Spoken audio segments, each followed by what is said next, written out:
Hello everyone, நான் மதன் கௌரி. இன்னைக்கு நம்ம எதை பத்தி பேச போறோம்னு பாத்தீங்கன்னா, இந்தியாவுக்கும் சைனாக்கும் இப்ப பார்டர்ல நடந்துட்டு இருக்க ஒரு முக்கியமான விஷயத்தை பத்தி தான் பேச போறோம். அதாவது இந்தியாவுக்கும் சைனாக்கும் வார் வரும் அப்படின்னு நிறைய பேர் நியூஸ்ல பாத்திருப்பீங்க. பார்க்காதவங்களுக்கு தெரிஞ்சுக்கோங்க, இப்ப இதான் எல்லாருமே வந்து டாக் ஆஃப் த வேர்ல்டு கூட சொல்லலாம். உலகத்துல எல்லாருமே இப்ப பயந்துட்டு இருக்கிறது இந்தியாவும் சைனாவும் வார்க்கு போயிட்டா என்ன பண்றது. வேர்ல்ட்லயே ரொம்ப பாப்புலஸான கண்ட்ரியும் செகண்ட் மோஸ்ட் பாப்புலஸ் கண்ட்ரியும் world's biggest democracy, world's biggest communist country, ரெண்டுமே வந்து மிகப்பெரிய சூப்பர் பவர்ஸ். இது ரெண்டும் சண்டைக்கு போயிட்டா என்ன பண்றதுன்னு நினைச்சு பயந்துட்டு இருக்காங்க. சோ ஏன் இந்த ஒரு பயத்துக்கு காரணமான என்ன, இது எதனால வந்துச்சு, இதுக்கு சொல்யூஷன் என்ன, உண்மையிலேயே இந்தியாவும் சைனாவும் வார்க்கு போனா யார் ஜெயிப்பாங்க, இந்தியாவும் சைனாவும் முதல்ல வார்க்கு போகுமா அப்படிங்கிற சில விஷயங்களை தான் நம்ம இதுல பார்க்க போறோம். சோ ஃபர்ஸ்ட் என்னன்னா, ஏன் இந்த பிரச்சனை வந்துச்சுன்னு பாத்தீங்கன்னா, இந்தியாவும் சைனாவுமே வந்து சில இடங்கள் வந்து நடுவுல வந்து பார்டர் வந்து ப்ராப்பரா மார்க் பண்ணப்படலை. சில இடம் வந்து அவங்க வந்து சைனா வந்து அவங்களோடதுன்னு சொல்றாங்க, சிலது இந்தியா வந்து அவங்களோடதுன்னு சொல்றாங்கிறதுனால வந்து சில பார்டர் ப்ராப்ளம்ஸ் வந்து எப்பவுமே இருந்துட்டு இருந்திருக்கு. சோ இப்படி இருக்க நிலைமையில என்னாச்சுன்னு பாத்தீங்கன்னா, மன்சரோவர் கைலாஷ் அப்படிங்கிற ஒரு இடம் உங்களுக்கு எல்லாம் தெரியும். அந்த இடத்துக்கு வந்து இந்த சிவன் கோயில் ஒன்று இருக்கு. நிறைய பேர் வந்து இந்தியால இருந்து ஹிந்துஸ் நிறைய பேர் சாமி கும்பிட போவாங்க. பட் எப்பவுமே போற வழியில வந்து போன டைம் வந்து பயங்கரமா மழை வந்து ரோடெல்லாம் அடிச்சுட்டு போனதுனால இந்த தடவை வந்து அந்த வழியில போக முடியல, கொஞ்சம் சுத்தி போக வேண்டியது இருக்கு. ஸோ சுத்தி போறது எப்படி வருதுன்னு பாத்தீங்கன்னா, அந்த டிபெட் வழியா போகுது. டிபெட்ங்கிறது வந்து சைனாக்கும் இல்லாம இந்தியாவுக்கும் இல்லாம நடுவில் இருக்க ஒரு ஸ்பேஸ்.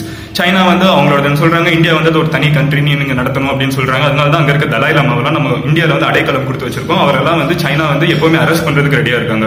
ஸோ எப்பவுமே வந்து சைனாக்கும் இந்தியாவுக்கும் இது வந்து ஒரு மிகப்பெரிய பிரச்சனையா இருக்கு. அந்த டிபெட்ங்க ஒரு ரீஜன் அது வந்து நேபாளுக்கு மேல இருக்கு.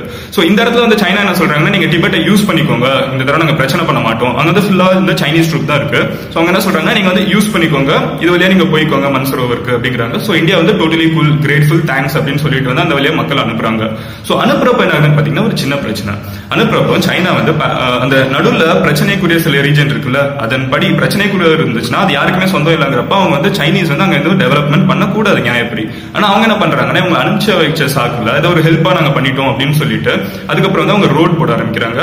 இந்தியாவுக்கும் சைனாக்கும் இருக்க பிரச்சனைக்குள்ள சில ரீஜன்ல அது வந்து இந்தியாவோட ரீஜன் இந்தியா சொல்லுது, சைனா வந்து அவங்களோட ரீஜன் சொல்லுது. இந்த இடத்துல போட்டோன்னா இந்தியன் ஆர்மி அபிஷியல்ஸ் வந்து சம்மகடுப்பாய் உள்ளுக்குள்ள போய் அந்த ரோட் போடுற வேலையெல்லாம் தடுத்து நிறுத்திட்டு அங்க போட்டிருக்க பங்கர் எல்லாம் உடைச்சிட்டாங்க. சோ உடைச்சதுக்கு வந்து சைனீஸ் வந்து என்ன ரியாக்ஷன் பண்றாங்கன்னா, நீங்க யாரு கேட்டு எங்க இடத்துக்குள்ள வரலாம் அப்படின்னு கேக்குறாங்க. அது உங்க இடமே இல்ல, முதல்ல அது வந்து காமனான ஏரியா, அதுக்குள்ள நீங்க வந்து பண்றதே தப்பு அப்படிங்கறத இந்தியன் ஆர்மி சொல்லிட்டு இருக்கு. சோ இதெல்லாம் நடந்துட்டு இருக்கப்போ உலகத்துல இருக்க எல்லா கண்ட்ரியும் எதை பயப்படுறாங்கன்னு பாத்தீங்கன்னா, இப்படி இந்தியாவும் சைனாவும் அடிச்சுக்க ஆரம்பிச்சிட்டாங்கன்னா என்ன ஆகும் அப்படின்னு யோசிக்கிறாங்க. ஏன் இந்தியாவும் சைனாவும் வந்து இப்போ 2017 வார்க்கு போக மாட்டாங்கன்னு சொல்றேன். அதுக்கப்புறம் வேற வழி இல்லாம வார்க்கு போனாங்கன்னா என்ன ஆகுங்கிறத நம்ம இப்ப பார்ப்போம். சோ ஃபர்ஸ்ட் வார்க்கு ஏன் போக மாட்டாங்க அப்படின்னு பாத்தீங்கன்னா, சைனா வந்து one of the most populous country. இப்போ வந்து வேர்ல்டுல வந்து அமெரிக்கா வந்து கொஞ்சம் கொஞ்சமா ஸ்டெப் டவுன் பண்ணிட்டே இருக்காங்க. ட்ரம்ப் கவர்மெண்ட் வந்ததுக்கு அப்புறம் ட்ரம்ப் இருந்துக்கிட்டு நான் ஊர்ல இருக்க பிரச்சனை எல்லாம் பார்க்க முடியாது, எங்க ஊர்லயே பிரச்சனை அதிகமா இருக்குன்னு சொல்லிட்டு ஈராக்ல இருந்த ட்ரூப்ஸ் வெளியே எடுக்கிறாங்க, ஆப்கானிஸ்தான்ல இருந்து வெளியே போயிட்டாங்க. எங்கெங்க அமெரிக்கா வந்து வெளியே போய் பிரச்சனை பண்றாங்களோ அதெல்லாம் எடுத்துட்டு அவங்க அமெரிக்கா வந்து அவங்க ஹோம் கிரவுண்டுக்கு போய் அங்க நாங்க முதல்ல எங்க கண்ட்ரியை டெவலப் பண்ணணும் அப்படின்னு போயிட்டு இருக்காங்க.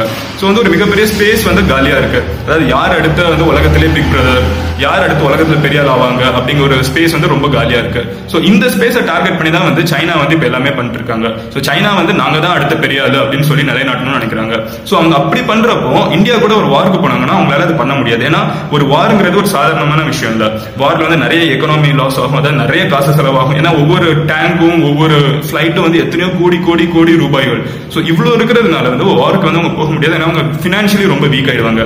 அடுத்து அவங்க அப்படி வார்க்கு போனாங்கன்னா பிராக்டிகலா யோசிச்சு பாருங்களேன், இந்தியாவுக்கு ஆப்வியஸா சப்போர்ட் வந்து அமெரிக்கா வந்துருவாங்க, அமெரிக்காவுக்கும் சைனாக்கும் ஒத்தே போகாது. அடுத்து அவங்க சைனாவுக்கு வந்து அவங்க டைரக்டா வந்து சண்டை போடலைன்னா கூட, அமெரிக்கா வந்து நின்று அவங்களோட ஆர்மி அனுப்பலைன்னா கூட அவங்களோட வந்து எக்யூப்மெண்ட்ஸ் தரதுக்கு நிறையவே வாய்ப்பு இருக்கு. அதே நேரத்தில் ரஷ்யா வந்து சைனாக்கும் இல்லாம இந்தியாவுக்கும் இல்லாம கொஞ்சம் அமைதியா தான் நிக்க பார்ப்பாங்க. ஏன்னா வந்து ரஷ்யா வந்து அவங்க வந்து பினான்சியலா பெரிய பவர்ஃபுல் கண்ட்ரியா இப்போதைக்கு இல்லைனாலும் அவங்க சைனாக்கும் ஃப்ரெண்ட்ஸ் இந்தியாவுக்கும் ஃப்ரெண்ட்ஸ், அதனால நடுவில் வர மாட்டாங்க. இதனால அதே மாதிரி யூரோப்ல இருக்க நிறைய கண்ட்ரிஸ் வந்து இந்தியாவுக்கு தான் சப்போர்ட் பண்ணாங்க. ஏன்னா இந்தியா வந்து ஒரு டெமோக்ரஸி, சைனா வந்து ஒரு இவ்வளவு பெரிய கண்ட்ரியா இருந்தாலுமே வந்து சைனா வந்து ஒரு கம்யூனிஸ்ட் கண்ட்ரிங்கிறதால நிறைய பேருக்கு வந்து அது ஒரு மிகப்பெரிய இன்ட்ரெஸ்ட் கிடையாது. கம்யூனிஸ்ட் கண்ட்ரினா வந்து ப்ராப்பர் கம்யூனிசம் கூட கிடையாது, அது வந்து ஒரு ஸ்ட்ரிக்டான கம்யூனிசம், மக்களை வந்து வளர விடாம இருக்கிற ஒரு கம்யூனிசம்ங்கிறதால நிறைய பேருக்கு அது பிடிக்கல. ஏன்னா இன்னும் கிராமங்கள் தான் வந்து அதிகமா இருக்கு சைனால. நீங்க ப்ராப்பரா போய் சைனால போய் ட்ரேட் பண்ண முடியாது. அங்க இருக்கிறதால எல்லாம் வெளியே அனுப்புவாங்க, நான் வெளியே இருக்கவங்க அங்க போய் வைக்க முடியாது. இது வந்து ஒரு பயஸ்டு சிஸ்டமா இருக்குங்கிறதால யாருக்குமே வந்து சைனா இப்போதைக்கு பிடிக்கிறது இல்ல.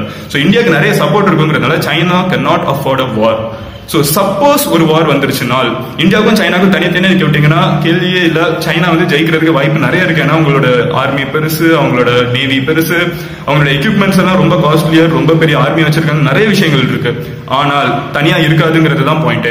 சைனாக்கு மிஞ்சி மிஞ்சி போச்சுன்னா சப்போர்ட் பண்றது இன்னும் ஒரே ஒரு கண்ட்ரி தான். அது என்னன்னு அவங்களுக்கு சொல்லவே தேவையில்ல, பாகிஸ்தான் ஒண்ணு தான் போய் நிற்கும். அந்த சைடு கூட ஆப்கானிஸ்தான் கூட இந்தியாவுக்கு தான் சப்போர்ட் பண்ணும். ஏன்னா இவங்க இப்போ வந்து நரேந்திர மோடி உலகம் ஃபுல்லா டிராவல் பண்றது நம்ம கிண்டல் அடிச்சாலும் இதுக்கு வந்து மிகப்பெரிய ரீசன் என்னன்னு பின்னாடி பாத்தீங்கன்னா, இந்தியாவுக்கு வந்து எல்லா கண்ட்ரியுமே இப்போ வந்து அலைடு சப்போர்ட்டா இருக்காங்க. எல்லா கண்ட்ரியுமே வந்து ஒரு நல்ல ரிலேஷன்ஷிப் இருக்கிறதுனால வந்து இந்தியாவை எதிர்த்து எந்த கண்ட்ரியும் போட மாட்டாங்க, அதர் தான் பாகிஸ்தான். சோ இப்படி ஒரு ப்ராப்ளம் வந்துச்சுன்னா பாகிஸ்தான் சைனாவை மட்டுமே தொல்லை கொடுத்தா கூட உலகத்துல இருக்க மீதி எல்லா கண்ட்ரியுமே வந்து இந்தியாவை சப்போர்ட் பண்றதுக்கு தான் வாய்ப்பு நிறைய. சோ இந்த சின்ன மெசேஜ் உங்ககிட்ட கன்வே பண்ணணும்னு நினைச்சேன். உங்களுக்கு ஃபர்தரா இந்த மாதிரி பொலிட்டிக்கல் டவுட்ஸ் ஏதாவது இன்ட்ரெஸ்டிங்கான விஷயங்கள் இருந்துச்சுன்னா கீழே கமெண்ட்ல லீவ் பண்ணுங்க. எனக்கு ஒரு சின்ன பிரச்சனை என்னன்னா, நம்ம ஊர்ல மீடியால வந்து பிக் பாஸ் பத்தி பேசுற அளவுக்கு இந்தியாவுக்கும் சைனாக்கும் ஒரு வார் வர போகுதுங்கிறத பத்தி கவலைப்படுறது. ஏன்னா அது நார்த் இந்தியா, நம்ம நார்த் இந்தியா பத்தி கவலைப்பட வேண்டாம். சவுத் இந்தியா தமிழ்நாட்டில் நடக்குதுன்னு மட்டும் தான் நம்மளுக்கு கவலைங்கிற மாதிரி பேசிட்டு இருக்காங்க, which is kind of irritating.